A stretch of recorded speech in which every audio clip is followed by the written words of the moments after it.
ধৈর্য এমন একটা জিনিস যেটা নবীদের গুণ। প্রত্যেকটা নবী ধৈর্যশীল ছিলেন, প্রত্যেকটা নবী সবের ছিলেন, প্রত্যেকটা নবীকে আল্লাহ তাআলা শক্তির মতো একটা অসাধারণ ক্ষমতা দিয়েছিলেন। প্রিয় ভাইয়েরা, সবর হচ্ছে এমন একটি হাতিয়ার, এমন একটি যন্ত্র যা কখনো ব্যর্থ হয় না। সবর এমন একটি যন্ত্র যা কখনো বৃথা যায় না, এবং সবরকে আল্লাহ তাআলা এমন একটি তীর বানিয়েছেন যা কখনো লক্ষ্যভ্রষ্ট হয় না, এবং সবরকে আল্লাহ তাআলা এমন একটি দুর্গ বানিয়েছেন যা কখনো ধ্বংস হয় না। একটা বিষয় খেয়াল রাখেন, ওয়াসবিরু ইন্নাল্লাহা মা'আস সাবিরিন। আল্লাহ তাআলা বলেছেন তোমরা ধৈর্যশীল হও, এবং মনে রেখো যে সবর করে, যে ধৈর্যশীল হয়, তার সঙ্গী হয় একজন, তিনি কে? আল্লাহ তার সঙ্গী হয়। এখন প্রশ্ন হচ্ছে যে সবর, ওয়াই সবর ইজ মোস্ট ইম্পর্ট্যান্ট? সবরটা গুরুত্বপূর্ণ কেন? আমার চোখে চোখ রাখেন, আমি একটু বোঝাবার ট্রাই করি যে সবরটা গুরুত্বপূর্ণ কেন। আচ্ছা, একটু ফিল করেন যে আমাদের জীবনে একটা বিপদ আসছে। হয় আমার বাবা মারা গিয়েছে, আমার জব আমি লস করে ফেলেছি, জব হারায় গেছে, অথবা আমার কোনো ইনজুরি হয়েছে, কোথাও আঘাত লেগেছে। আচ্ছা বলেন তো, এই সমস্ত প্রত্যেকটা ড্যাঞ্জারে আমার দিকে তাকান, ধৈর্য ছাড়া কোনো গতি কি আছে? কোনো গতি নাই। There is no alternative way of সবর। সবরের কোনো প্রকার কোনো বিকল্প রাস্তা নেই। সবর হচ্ছে মুমিনের জীবনের সফলতার সবচেয়ে বড় হাতিয়ার। তবে আমি আজকে আলোচনাটা একটু লম্বা করব, এই জন্য সবর এটা মেয়েদের জন্য জরুরি, ছেলেদের জন্য জরুরি, সবার জন্য জরুরি। কারণ পরীক্ষা শুধুমাত্র ছেলেদের জীবনেই আসে না, মেয়েদের জীবনেও পরীক্ষা আসে না নাই? একজন মেয়ে যে বিয়ে করেছে, আব্বা আম্মার ঘর সংসার সব ছেড়ে আসছে, এসে দেখছে যার জন্য সব ছেড়ে আসছে সে তার মতো না, স্বামী খারাপ। এরকম মাঝে মাঝে হয় না? তো এই যে মেয়েটার শ্বশুর বাড়ি খারাপ, শাশুড়ি খারাপ, স্বামী খারাপ, তার জীবনেও সবরের দরকার আছে না নাই? আরেকজন মেয়েকে না আপনি ভাবেন, যে মেয়েটা বিয়ে করেছে, জাস্ট মনে করেন 1 মাস হয়েছে, 1 মাস পরেই তার স্বামী মারা গিয়েছে, বিধবা হয়ে গিয়েছে। এই মেয়েটার জীবনও সবরের দরকার আছে না নাই? তার মানে লাইফের একটু গভীরভাবে ভাবলে বুঝবেন যে লাইফের প্রত্যেকটা স্টেপে স্টেপে ধৈর্যের বিকল্প কোনো রাস্তা হতে পারে। You must have to be patient. In every kind of situation, you must have to be patient. যতটা কষ্ট আসুক না কেন, ধৈর্য আমরা হারাবো না। রাজি আছেন তো ইনশাআল্লাহ? আচ্ছা, আমি কোরআন থেকে কিছু এক্সাম্পল দিব ধৈর্য কাকে বলে, নবীদের ধৈর্য কেমন ছিল, এবং আমি হাদিস থেকেও কিছু এক্সাম্পল দিব যে কিভাবে আমরা ধৈর্যশীল হতে পারি। এবং মহিয়সী নারী যারা ছিল, যেমন আম্মা জান আয়েশা রাদিয়াল্লাহু তাআলা আনহা, এবং নবীজির ফার্স্ট ওয়াইফ যিনি ডিভোর্সি ছিলেন, তিনি হচ্ছেন খাদিজাতুল কুবরা রাদিয়াল্লাহু তাআলা আনহা, যাকে নবীজি বিয়ে করেছিলেন কত বছর বয়সে বলতে পারবেন? 40 বছর। কত বছর? তার জীবন থেকে আমরা সবরের শিক্ষা কেমন করে নিতে পারি? আয়েশা রাদিয়াল্লাহু তাআলা আনহার জীবন থেকে আমরা সবরের শিক্ষা কেমন করে নিতে পারি?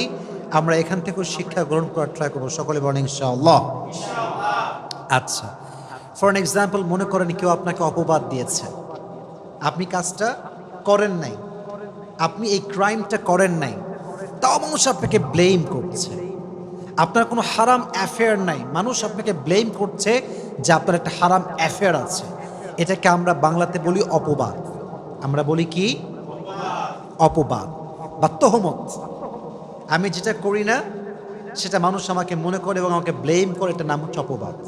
আমি জাস্ট ছোট্ট একটা হাদিস বলবো।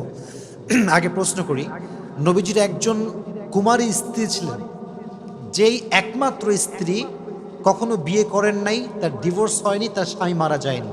তার নামটা কি প্রিয় ভাইয়েরা? আয়েশা রাদিয়াল্লাহু তাআলা আনহা। ছোট্ট একটা হাদিস শেয়ার করছি। নবীজির মোট স্ত্রী ছিল কয়জন বলেন তো? 11 জন। জোরে বলেন কয়জন? 11 জন। 11 জন স্ত্রীকে নবীজি ঘুরতে নিয়ে যেতেন। তবে এটা একটা সিস্টেম ছিল, লটারি সিস্টেম। নবীজি একটা বাক্সে সবার নাম লিখে রাখতেন, যার নামটা উঠতো তাকে নবীজি ঘুরতে নিয়ে যেতেন। সুবহানাল্লাহ পড়ে। What an amazing system. যার নাম উঠতো তাকে নবীজি নিয়ে ঘুরতে যেতেন। তো একবার নবীজি লটারি করলেন, একটু মনোযোগ দিয়ে শুনতে হবে। লটারি করার পরে আম্মা জানা আয়েশা রাদিয়াল্লাহু তাআলা আনহার নামটা লটারিতে উঠল, নবীজি ঘুরতে নিয়ে গেলেন। এটা একটু লম্বা স্টোরি, বাট আপনাকে মনোযোগ দিয়ে শুনতে হবে, কারণ এখানে একটা অনেক বড় সবরের শিক্ষা আছে।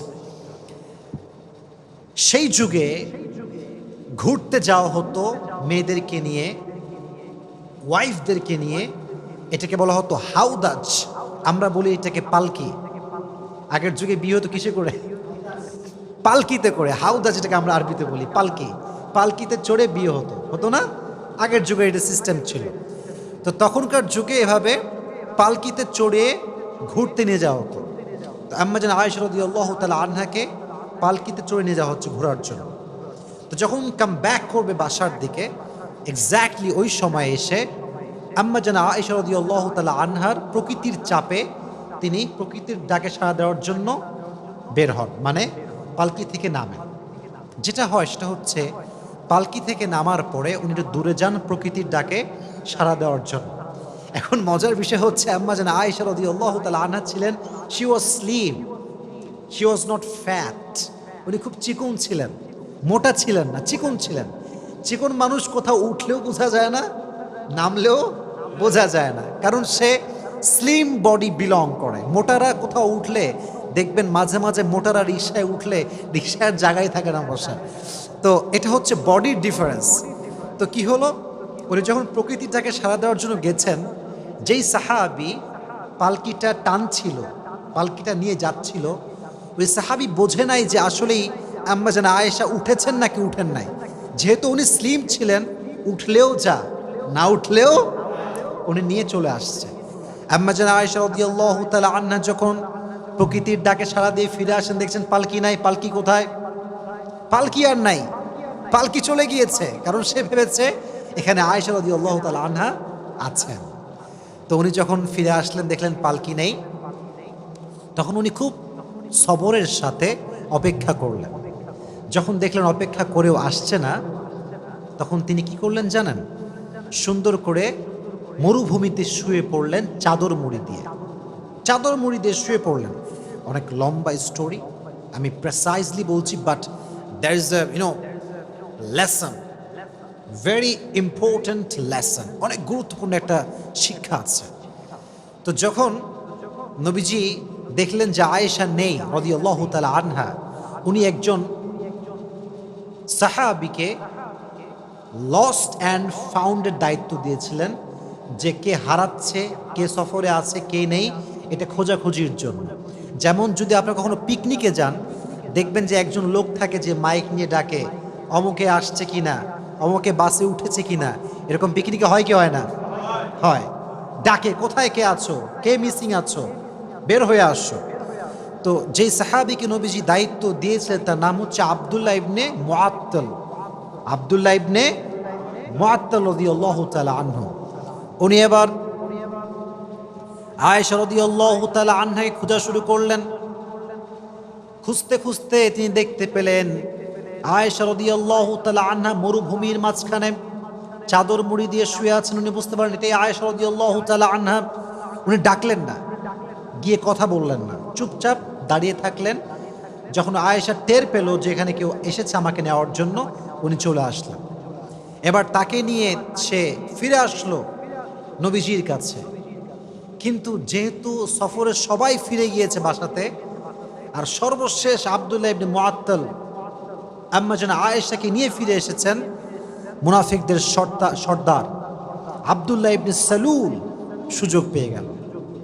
কি সুযোগ? এবার সে ব্লেম শুরু করলো যে আয়েশার সঙ্গে এই সাহাবীর একটা জেনার সম্পর্ক আছে। সকলে বলেন নাউজুবিল্লাহ। পৃথিবীর সবচাইতে সতীত্ববান নারীর উপরে জেনার ব্লেম, কত বড় মারাত্মক জঘন্য অপরাধের ব্লেম। আপনি চিন্তা করতে পারেন কার ব্যাপারে?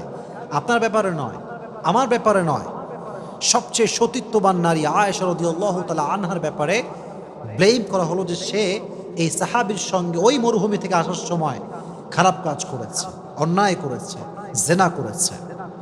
কিন্তু বিষয়টা আয়েশা জানতেন না যে আমার বিষয়ে এই ব্লেমটা করা হয়েছে। কিন্তু উনি ফিল করলেন যে প্রিয় নবীজি আমাকে আগে যেমন আদর করতেন এখন আর তেমন আদর করেন না, আগে যেমন ভালোবাসতেন এখন তেমন আর ভালোবাসেন না। এটা তিনি ফিল করতে শুরু করেন, but she had no idea যে আমাকে এরকম একটা ব্লেম করা হয়েছে। তো একটা সময় গিয়ে আয়েশা রাদিয়াল্লাহু তাআলা আনহা বাবার বাসায় আসলেন।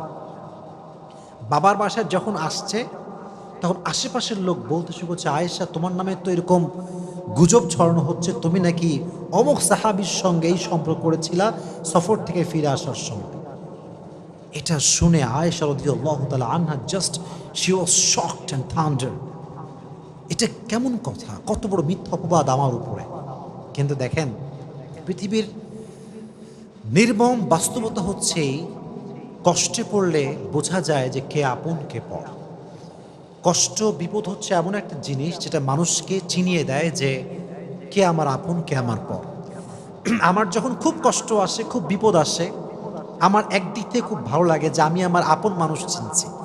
এবং যখন আমি চিনে ফেলি তখন আমি বলি যে ভাই বিপদ তো আসবে আর যাবে, কিন্তু আমি তো আপনাকে চিনে ফেললাম যে আপনি কোন ক্যাটাগরির লোক, এটা আমার বোঝা হয়ে গেল। তো আম্মা জান আয়েশা দেখলেন যে সবাই তার বিপক্ষে, কেউ তার পক্ষপাতী করে না। ইভেন সর্বশেষ, অনেক লম্বা স্টোরি, আমি জাস্ট প্রেসাইজলি বলছি, সর্বশেষ নবীজি আম্মা জান আয়েশার কাছে আসলেন, এসে বলেন, আয়েশা তুমি যদি সত্যি এই অন্যায় করে থাকো আল্লাহর কাছে মাফ করো, আল্লাহর কাছে মাফ চাও, আল্লাহ তোমাকে মাফ করে দিবে। এই কথা শুনে আয়েশা রাদিয়াল্লাহু তাআলা আনহা আকাশ থেকে পড়েছে, নবী হে, শেষমেশ আপনিও আমাকে এই কথা বলছেন, আপনিও এই রুমরে বিশ্বাস করেছেন, আপনিও এই গুজবে বিশ্বাস করেছেন? অপেক্ষা করেন, আল্লাহ আমার জন্য আছে। সুবহানাল্লাহ পড়েন।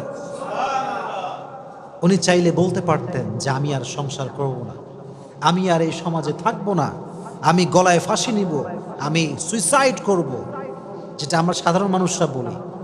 উনি একটুও কমপ্লেইন করেন নাই, জাস্ট কষ্ট পেয়েছেন, সবর করেছেন। আল্লাহ তাআলা আয়েশা রাদিয়াল্লাহু তাআলা আনহার চরিত্রকে সুন্দর প্রমাণ করার জন্য, উনি যে কোনো অন্যায় করেন না এটা প্রমাণ করবার জন্য আল্লাহ নিজে কোরআনের আয়াত নাজিল করে দিয়েছে। সুবহানাল্লাহ পড়া। আল্লাহ নিজে আয়াত নাজিল করে ব্যাখ্যা দিয়েছেন যে আমার প্রিয় বান্দি আয়েশা কোনো অপরাধী নয়, সে কোনো জুলুম করে নাই, সে কোনো জেনা করে নাই, ব্যভিচার করে নাই। তাহলে বোঝা গেল যে ব্যক্তি সবর করে, ধৈর্য ধারণ করে, মানুষের দেওয়া মিথ্যা অপবাদ একদিন স্পষ্ট হয়ে যায় যে সে সব মিথ্যা ছিল, ঠিক কিনা বলেন? একসময় প্রমাণ হয়ে যায়। মনে রাখবেন, সময় এমন একটা জিনিস, সময়ে মানুষকে জবাব দেয়, সময় মানুষকে উত্তর দেয় যে সে মানুষটা আসলে কেমন। আপনাকে যদি কেউ ভুল বুঝে ব্যাখ্যা দিবেন না, just wait for the right time.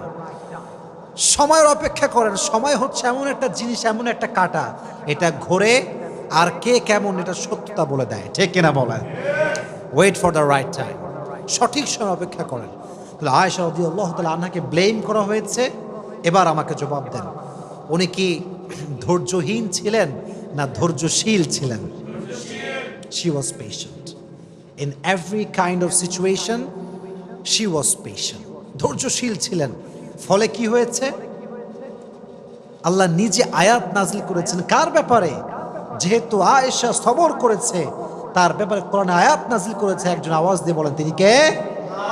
ইন্নাল্লাযীনা জাউ বিল ইফকি উসবাতুম মিনকুম লা তাহসাবুহু শাররাল লাকুম বাল হুয়া খায়রুল লাকুম লিকুল্লি ইমরিইম মিনহুম মাকতাসাবা মিনাল ইসম ওয়াল্লাযী তাওয়াল্লা কিবরাহু মিনহুম লাহু আযাবুন আলীম। আল্লাহ বলছেন, নবী হে, কাফেরদের মাঝ থেকে কিছু গোষ্ঠী আপনার কাছে এসেছে আয়েশার ব্যাপারে মিথ্যা তথ্য দেওয়ার জন্য, অপবাদ দেওয়ার জন্য। বাট মাথায় রাখবেন, মানুষ যদি খারাপ করতে চায় আর আল্লাহ যদি বান্দার ভালো চায়, বান্দির ভালো চায়, পৃথিবীর কোনো অপশক্তি বান্দার ক্ষতি করতে পারবে? আমি আল্লাহ আযাব দিব তাদেরকে যারা মিথ্যা অপবাদ দিয়েছে। অতএব আয়েশাকে আল্লাহ তাআলা নিষ্কলুষ প্রমাণ করলেন, চরিত্রবান প্রমাণ করলেন। তিনি যে সতীত্ববান একজন নারী, তার যে সতীত্ব সুন্দর, পুত পবিত্রা, সে আল্লাহ নিজে কোরআনে আয়াত নাজিল করে দিয়েছে। সুবহানাল্লাহ পড়া। তাহলে এখান থেকে বোঝা গেল কেউ ব্লেম করলে, অপবাদ করলে সবরের পরিচয় দেওয়ার দরকারটা আছে না নাই? আচ্ছা, আরেকটা হাদিস থেকে বলি, আমি আগেই প্রশ্ন করেছিলাম, আমি আবার রিপিট করছি। নবীজির ফার্স্ট ওয়াইফ কে ছিল? প্রথম বউ খাদিজাতুল কুবরা রাদিয়াল্লাহু তাআলা আনহা। বলেন নাম ছিল কি? আরো জোরে বলেন, নাম ছিল কি? খাদিজা রাদিয়াল্লাহু তাআলা আনহা। আমি খুবই শর্টকাটে কথাটা বলতে চাই, কারণ আমাকে অনেকগুলো আয়াত বলতে হবে, নবীর জীবন থেকে কিছু এক্সাম্পল দেওয়া লাগবে, তাই আমি এগুলো লম্বা করতে চাচ্ছি না। মনে রাখবেন, জীবনের কেউ হারিয়ে যাওয়া, এটা হারিয়ে যাওয়া নয়, এটা রবের পক্ষ থেকে পেগাম যে তোমার জন্য এর চাইতে বেটার অপশন আছে। সুবহানাল্লাহ পড়েন। একটু ভাবেন, হাদিস থেকে বলি, যখন খাদিজা রাদিয়াল্লাহু তাআলা আনহা বিয়ে করলেন, প্রথম হাজব্যান্ড, খুব সুন্দর সংসার, খুব সুন্দর জীবন। খাদিজা ভাবতে শুরু করেছিলেন যে এর মতো উত্তম জীবন সঙ্গী আমার জীবন আর কেউ আসতেই পারে না। He is the best person that I have ever seen in my life. এর চাইতে বেটার অপশন কে হতে পারে? হঠাৎ করে সে মারা গেল। প্রথম হাজব্যান্ড জাস্ট শেষ, মুহূর্তেই শেষ। যখন মারা গেল প্রথম হাজব্যান্ড, খাদিজাতুল কুবরা রাদিয়াল্লাহু তাআলা আনহা ভেঙে পড়লেন। সবর হারায়নি। ভেঙে যাওয়া মানে সবর হারানো নয়। আপনি তো ভাঙবেন, কারণ আপনি মানুষ, বাট ভেঙে যাওয়ার পরেও যদি আপনি আবার দাঁড়াতে পারেন তাহলে আপনি ধৈর্যশীল, ঠিক কিনা বলেন? তো উনি ভেঙে পড়লেন, বাট সবর হারান নাই, ধৈর্য হারান নাই। সেকেন্ড টাইম আবার বিয়ে করলেন। একজন মেয়ে যখন ডিভোর্স হয়ে বা স্বামী মারা যাওয়ার পরে আবার বিয়ে করে, জীবনটা এত সহজ হয় না। যে নারী তার সমস্ত অস্তিত্ব একজন পুরুষকে বিলীন করে দেয়, সে নারী সেকেন্ড টাইম অন্য কোনো পুরুষের সঙ্গে বসা, তাকে ধরতে দেওয়া, তার সঙ্গে কোনো ফিজিক্যাল টাচ নারীটা সহ্য করতে পারে না, কারণ সে প্রথম পুরুষে আসক্ত। সিস্টেমেটিক্যাল ওয়েটা এমনই হয়ে গেছে। কোনো মেয়ে যদি বিয়ে করে তার ফার্স্ট হাজব্যান্ড, যে সে তার প্রতি আজীবন দুর্বল থাকে, কারণ তার প্রথম টাচটা সে তাকে করেছে, হালাল টাচ যেটাকে আমি বলি। তো নারীদের এটা অনেক বেশি কষ্ট হয়, সাফার করে নারীরা। মনে রাখবেন, স্পর্শ নারীর জন্য বেশি সেন্সিটিভ পুরুষের চাইতে, কারণ পুরুষের যেই ভার্জিনিটি, এটা নারীর চাইতে বেশি দামি নয়। আল্লাহ নারীর সতীত্বকে যে সম্মান দিয়েছে, সে সম্মান পৃথিবীর কিছুকে আল্লাহ তাআলা দেয়নি। সুবহানাল্লাহ পড়ায়। এই জন্য নারী যখন ডিভোর্সি হয়ে যায়, তখন নারী অন্য কোনো পুরুষকে সহজে অ্যাকসেপ্ট করতে পারে না, খুব কষ্ট হয়। ওই প্রথম স্মৃতিগুলো বারবার চোখের সামনে ভেসে ওঠে। কথা ঠিক কিনা বলেন? তো ফার্স্ট বিয়ে, স্বামী মারা গেছে। সেকেন্ড টাইম খাদিজার আব্বাজান অনেক বড়, he was the biggest business magnate, অনেক বড় ব্যবসায়ী ছিলেন। বুঝিয়ে শুনিয়ে সুন্দর একজন যুবকের সঙ্গে আবার বিয়ে দেন, এবং এই সংসারটা একটু লম্বা হয়, এবং সেখানে বাচ্চাও আসে, ছেলে সন্তান হয়। সুবহানাল্লাহ পড়া। বিয়ের পরে স্বামীর ভালোবাসা একটা আদর, এটা একটা ভালোবাসার পয়েন্ট। আবার যদি সেই স্বামীর ঘরে সন্তান আসে, ওখানে আরো ভালোবাসা আছে না নাই? আবার মারা গেল, সেকেন্ড স্বামীও মারা গেল। এইভাবে যখন স্বামী মরতে শুরু করেছে, খাদিজা রাদিয়াল্লাহু তাআলা আনহা ফাইনালি ডিসাইড করলেন যে I will never ever get married again, এটাই লাস্ট, আর বিয়ে করব না।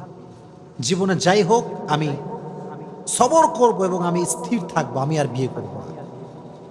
তিনি ভেবেছিলেন ফার্স্ট অপশনের চাইতে সেকেন্ড অপশন বেটার হবে না।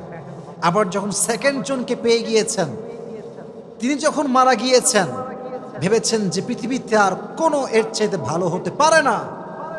কিন্তু কেউ না জানলেও সত্য জানে একজন, তিনি কে?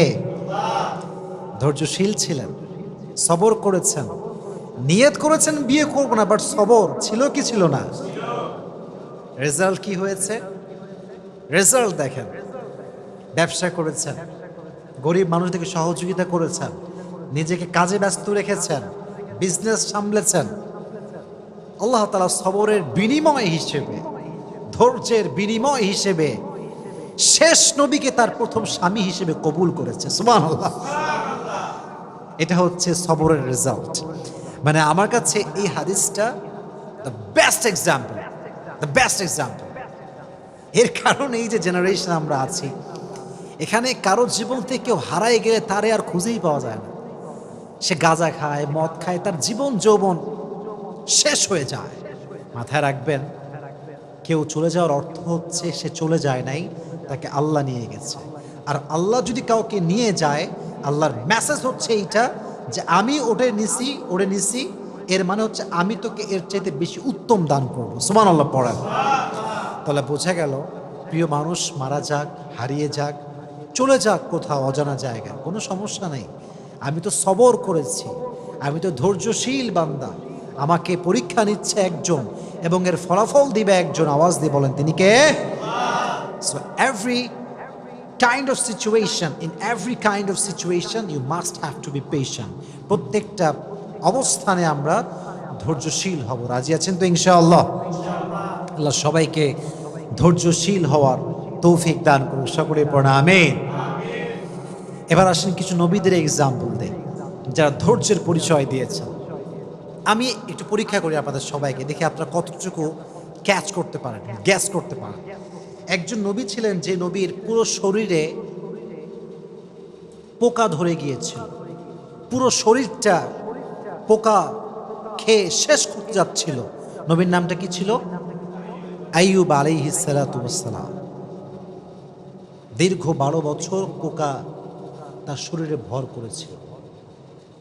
আমাদের একটু অসুখ হইলে আমরা বলি যে আয় রে মানুষ, আল্লাহ মনে হয় মানুষ পায় না, আমি একাই মনে হয় দুনিয়াতে, পৃথিবীতে মনে হয় আর কোনো মানুষই নাই, আল্লাহ খালি আমারই পায়, আমি কি দুনিয়াতে একা, আর কেউ কি নাই? 12 বছর সহ্য করেছে। পোকা উঠতে উঠতে যখন জিহবায় এসেছে, তখন আইয়ুব মুখ খুলেছে। ওয়াইয়ুবা ইয নাদা রাব্বাহু আন্নী মাসানিয়াল দুররু ওয়া আনতা আরহামুর রাহিমিন। দোয়া করার একটা সিস্টেম আছে। আমি জুমার লেকচারে বলেছিলাম, দোয়ার একটা কোয়ালিটি আছে, চাওয়ার মাঝে একটা গুণ আছে। দেখেন, উনি বলেন নাই যে আল্লাহ তুমি আমাকে এই রোগ কেন দিলা, ঠিক করে দাও, বলেন নাই। আন্নী মাসানিয়াল দুররু ওয়া আনতা আরহামুর রাহিমিন, আল্লাহ আমি তো বিপদে আছি, তুমি তো রহমান। কথার ভাঁজ দেখেন। আমি আমার আব্বাকে বলছি, আব্বা আমি সকাল থেকে খাই নাই, খাবার কিন্তু চাই নাই, আমি না খেয়েছি আর তুমি আমার আব্বা, এটা বললেই না, আব্বা বুঝে যাবে যে আমার ছেলের এখন খাবার দরকার। আইয়ুব আলাইহিস সালাতু ওয়াস সালাম হি নেভার কমপ্লেইনড। উনি বলেছেন, আল্লাহ আমি কষ্টের ভেতরে আছি আর তুমি তো রহমান, আর রহমান তো কারো কষ্ট সহ্য করতে পারে। কখন বলেছেন?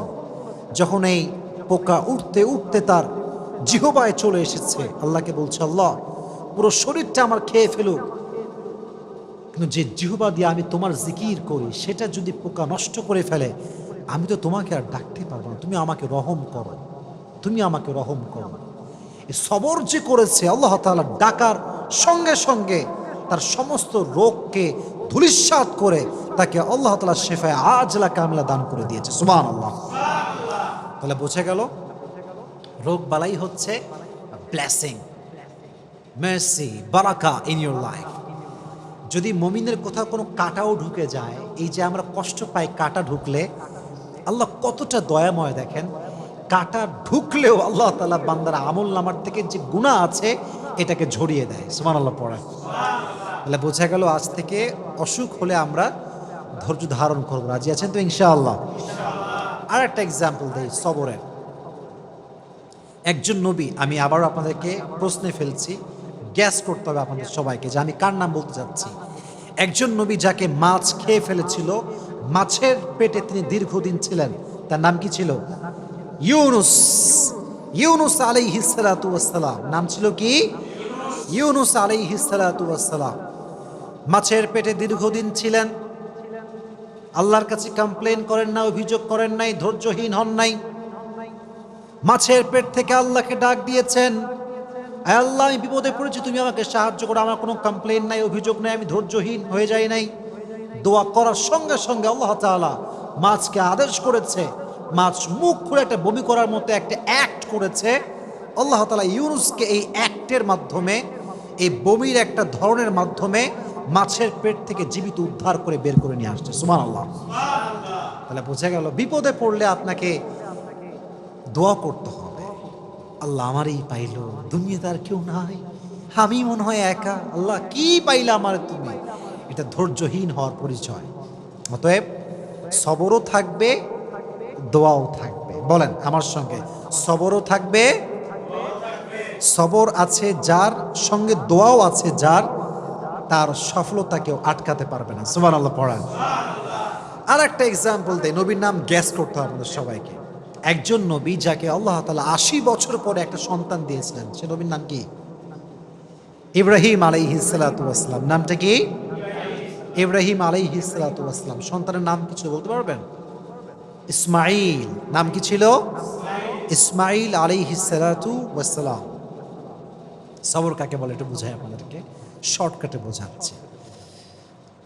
৮০ বছর পরে একটা ছেলে হয়েছে, আল্লাহ অর্ডার করেছে যাও মাকে এবং ছেলেকে একদম মরুর প্রান্তে রেখে আসবে, যেখানে জনমানবহীন একটা জায়গা, মানুষ নাই, লোক নাই, জন নাই, রেখে আসো যাও। অর্ডার করতে দেরি, রেখে চলে আসছে সেই মরুভূমির মতো একটা জায়গায়। তো যখন চলে যাবে, বিবি হাজার চাইলে বলতে পারতেন যে আপনি কেমন স্বামী যে আমার মতো একজন অবলা নারীকে তার সন্তান সহ এক বিশাল মরুপ্রান্তে, মরুভূমিতে, জনমানবহীন একটা জায়গায় রেখে যাচ্ছেন, আপনি কেমন স্বামী? She never complained. She never ever complained like that. বলেইনি কিছু। কি বলেছে আমি জাস্ট রিপিট করছি বাংলাতে সারাংশ। বিবি হাজার বলছে, হে ইব্রাহিম, এটা যদি আল্লাহর অর্ডার হয় যে আমাকে তুই মরুর প্রান্তে রেখে যাবা, জনমানবহীন জায়গা রেখে যাবা, যেখানে খাবার নাই, দাবার নাই, পানি নাই, তবে শুনে রেখো আমিও এটা বিশ্বাস করি যে আমার আল্লাহ আমাকে মরুর প্রান্তরে না খাওয়াই মারবে না। সুবহানাল্লাহ পড়ায়। তুমি যদি আমাকে রেখে খুশি হও, আমি এখানে থেকে খুশি আছি। ধৈর্য ধারণ করেছে। ফলে কি হয়েছে চিন্তা করেন, একটু ভেবে দেখেন, এই যে মক্কা, এত দাম কাবার, কাবার গিলাফের দাম, কাবার চত্বরে এত দাম, এই কাবার পাশে যিনি অবস্থান করেছিলেন, যে নারীর কারণে এত সম্মান, যে নারীর ছেলের কারণে জমজমের কুয়ার পানি আমরা পেয়েছি, তার নাম হচ্ছে বিবি হাজার। সুবহানাল্লাহ পড়েন। ধৈর্য, শুধুমাত্র ধৈর্য। এবার আরেকটু বুঝাই, এত ধৈর্য, এত পরীক্ষা। আল্লাহ বলল, ইব্রাহিম যাও সন্তানের কাছে। ৮০ বছর পরে সন্তান পাইছে, আদরও করতে পারে নাই, নিজের কাছেও রাখতে পারে না, রেখে আসছে মরুর প্রান্তরে। এবার আসছে আব্বা, ছেলে এদিকে আসো। কি হয়েছে আব্বা? বলছে আমি স্বপ্নে দেখেছি তোমাকে আমি জবাই করছি, এটা আমার আল্লাহর আদেশ। তুমি কি বলছো? ফাংদুর মাযা তারা, what's your opinion about on this matter? তুমি কি বলছো বলো। ইসমাইল চাইলে বলতে পারতো, আব্বা আপনি কেমন জালেম, জন্মের সঙ্গে সঙ্গে আমাকে আপনি আদর না করে রেখেছেন মরুর প্রান্তরে, আর আজ আপনি এসেছেন খবর না নিয়ে জবাই করার জন্য। এটা বলে নাই। বলছে আব্বা আপনি যা মন চাই করেন, সাতাজিদুনি ইনশাআল্লাহু মিনাস সাবিরিন, আমি ধৈর্যশীলদের পরিচয় দিব। সুবহানাল্লাহ পড়েন। আহা কি সুন্দর ঘটনা, কি সুন্দর সবরের পরিচয়। এবং এই যে সবর তারা করেছে, যখন আপনারা সবাই জানেন, you all know the story, যখন জবাই করতে যাবে আল্লাহ তাআলা দুম্বাকে পাঠিয়ে দিয়েছেন। আর এই যে আমাদের স্যাক্রিফাইস আমরা শিখলাম, এখান থেকে বোঝা যায় যে যত বেশি স্যাক্রিফাইস করে সে বান্দা আল্লাহ তত বেশি প্রিয় হয়ে যায়। সুবহানাল্লাহ পড়ায়। এজন্য ইব্রাহিম নবী থেকে, ইসমাইল থেকে এবং বিবি হাজার থেকে, সবার থেকে আলাইহিমুস সালাতু ওয়াস সালাম, তাদের থেকে আমাদের সবরের একটা শিক্ষা নেওয়ার দরকারটা আছে না নাই? আমি আর দুইজন নবীর এক্সাম্পল দেব, দুইজন নবী জাস্ট। বলেন একজন নবী ছিলেন যেই নবীকে তার ভাইয়েরা ধরে এনে কুয়ার ভিতরে ফেলে দিয়েছিল, সে নবীর নাম ছিল কি? সবাই বলেন নাম ছিল কি? ইউসুফ আলাইহিস সালাতু ওয়াস সালাম। অনেক লম্বা কথা, আমি ওইটা বলবো না, আমি জাস্ট মূল লেসনটা বলবো। সাইয়েদনা ইউসুফ আলাইহিস সালাতু ওয়াস সালাম যখন যুবক, উঠতি বয়সী যুবক, বাচ্চা বাচ্চা ভাব, এখনো যুবক হয়ে পারে নাই, তার সবগুলো ভাই তাকে নিয়ে কুয়ায় ফেলছে, শুধুমাত্র হিংসার কারণে। কিসের কারণে? হিংসা। কুয়ার ভেতরে ফেলে সাইয়েদনা ইউসুফ আলাইহিস সালাতু ওয়াস সালাম একটা জামা নিয়ে আসছে। তার বাবার নাম ছিল ইয়াকুব। ডাক দিয়ে বলছে, হে আমার বাবা, সব ছেলেরা আসছে, আব্বা জান দেখেন ইউসুফকে বাঘে খেয়ে ফেলেছে, আর এই হচ্ছে ইউসুফের জামা। যদি আমার সন্তান আমার থেকে হারিয়ে যায় আমি তো অস্থির হয়ে যাব, দৌড়াবো চতুর্দিকে, কত অভিযোগ করব আমি, কত নাশুকরি করব আমি আল্লাহর কাছে। ইয়াকুব আলাইহিস সালাতু ওয়াস সালাম শুধু একটা ওয়ার্ড বললেন, ফাসবরুন জামিল। উনি বললেন, আমার জন্য ধৈর্যই সবচেয়ে উত্তম হাতিয়ার। সুবহানাল্লাহ পড়েন। আমার কাছে ধৈর্যই সবচেয়ে উত্তম হাতিয়ার। এই যে কথা তিনি বলেন, আল্লাহ তার প্রতিদান দিয়েছে। কিভাবে? অনেক লম্বা কথা। এই যে কুয়াতে ফেলা হলো ইউসুফকে ধ্বংস করার জন্য, এই কুয়াতে ইংরেজিতে বলা হয় কুয়াকে ট্যানেল। এটাকে বলা হয় কি? ট্যানেল। কুয়াকে বলা হয় ট্যানেল। এই কুয়াটা শুধুমাত্র কুয়া নয়, এই কুয়াটা হচ্ছে সাইয়েদনা ইউসুফকে সাধারণ ঘর থেকে নিয়ে এসে রাজ সিংহাসনে বসাবার কুয়া। সুবহানাল্লাহ পড়া। লম্বা কথা, আমি অত কথা বলতে চাই না। যখন তিনি মিশরের অর্থনৈতিক যে মন্ত্রী বলা হয়, তিনি হলেন ফিনান্স মিনিস্টার, অর্থমন্ত্রী তিনি হলেন। তো যখন কেনানে অভাব দেখা দিল, তার সব ভাইগুলো ইউসুফের কাছে আসছে সাধারণ মানুষ হয়ে সাহায্য নেওয়ার জন্য। তো অনেক লম্বা কথা, যখন তারা আসছে অনেক কথাবার্তার পরে তারা বুঝতে পেরেছে যে এটা হচ্ছে ইউসুফ। এর নাম কি? ইউসুফ।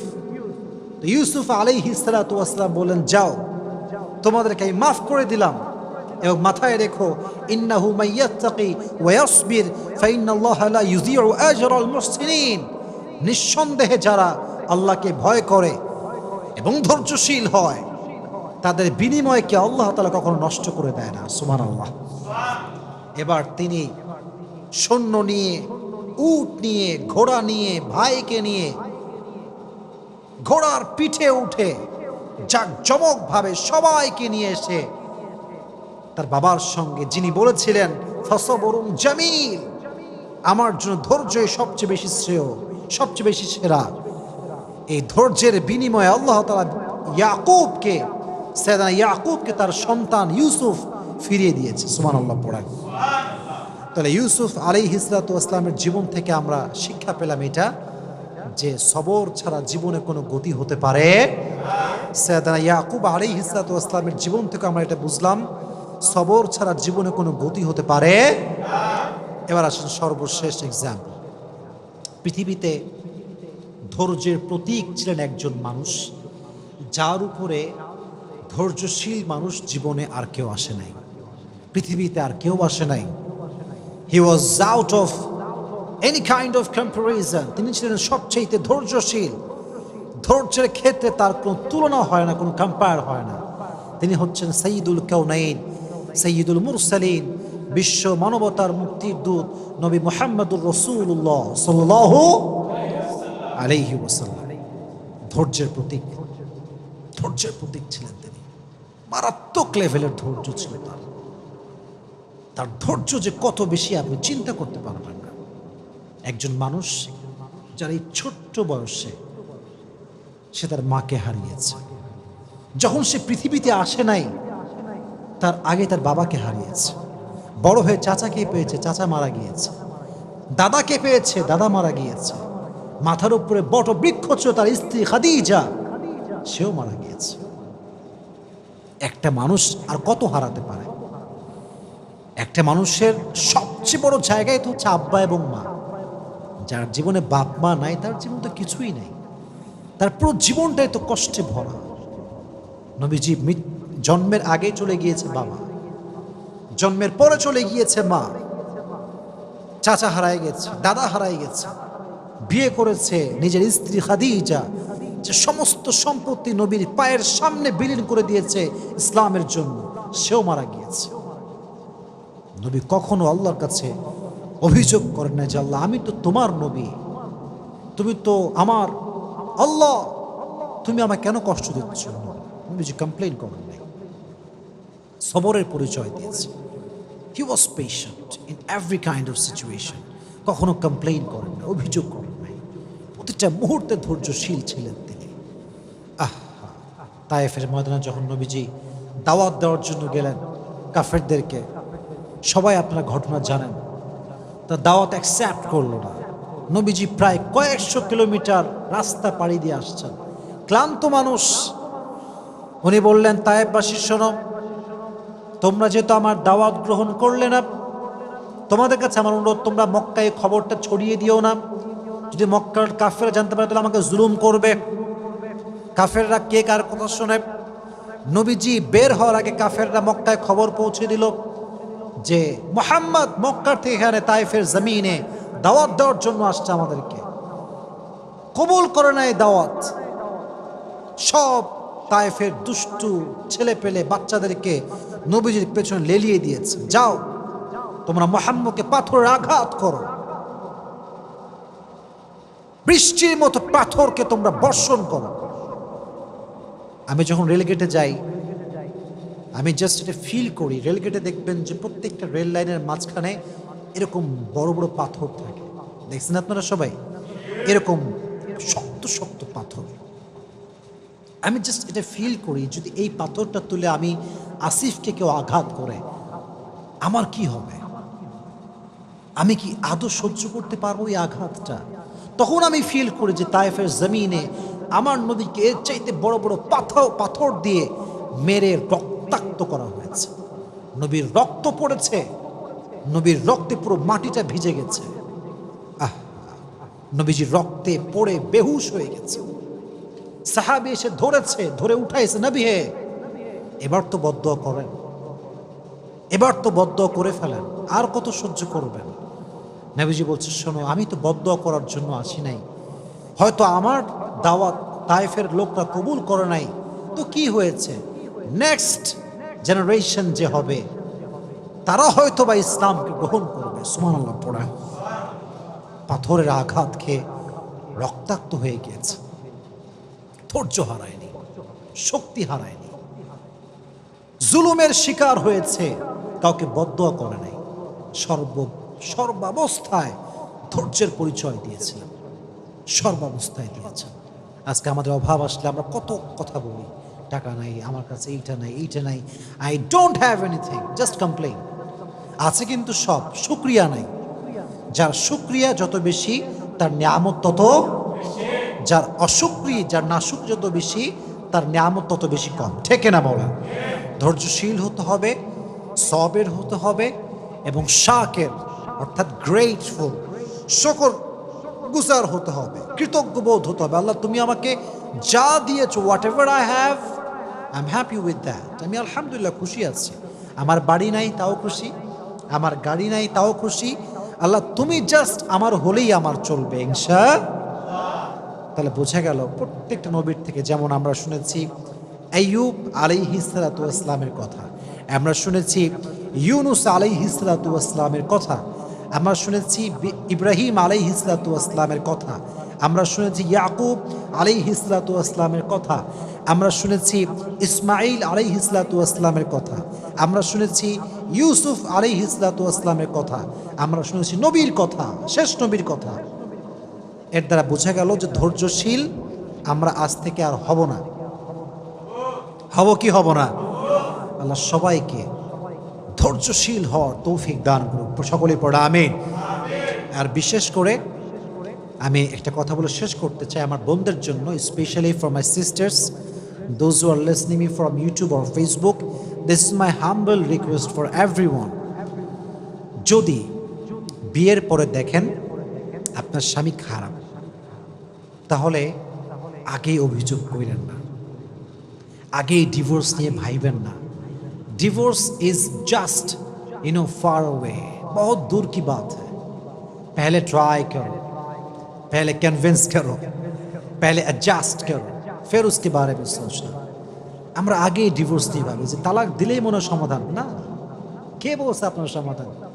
আপনি মনে করতেছেন আমার বোন যেই স্বামী বাদ দিলে আরেকটা স্বামী খুব ভালো হবে, কে বলছে আপনার? গ্যারান্টি আছে আপনার কাছে? ছেলেরা প্রথমে খুব ভালো মনে হয় দেখলে, ফেরেশতা, কনফার্ম জান্নাতি লেভেলের একটা, পরে গিয়ে যে কি বদমাইশ হয় এটা আপনি কল্পনা করতে পারবেন না। এই জন্য যেই স্বামী আপনার কাছে আছে ওকে একটু কনভিন্স করেন, ওর সঙ্গে অ্যাডজাস্ট করার ট্রাই করেন। You have to give your best, you have to try your best, you have to give the best effort.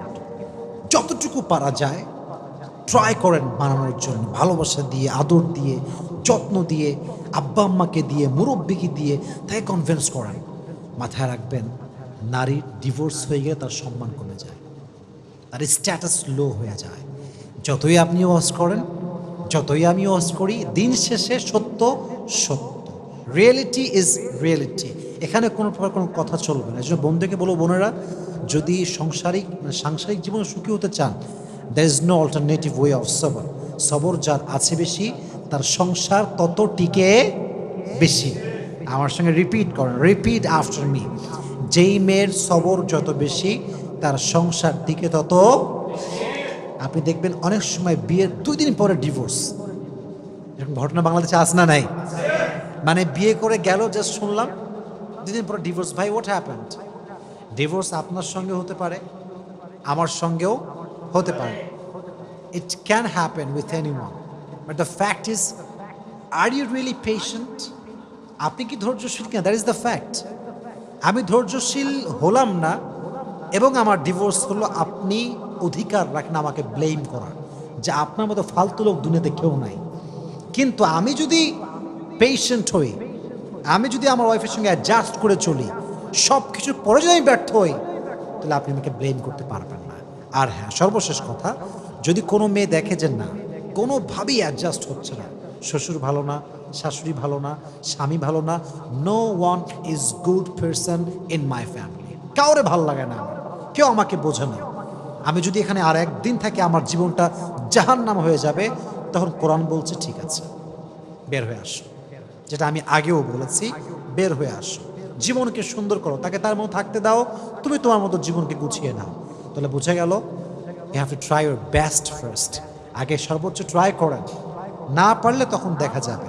তবে সবর হচ্ছে পৃথিবীতে সুখে থাকার সবচেয়ে বড় মাধ্যম। আল্লাহ আমাদের প্রত্যেকটা ভাইকে, প্রত্যেকটা বোনকে সবরের মতো একটা শক্তিশালী গুণকে অর্জন করে চলার তৌফিক দান করুন। আমিন। ওয়া আখির দাওয়ানা আলহামদুলিল্লাহি রাব্বিল আলামিন।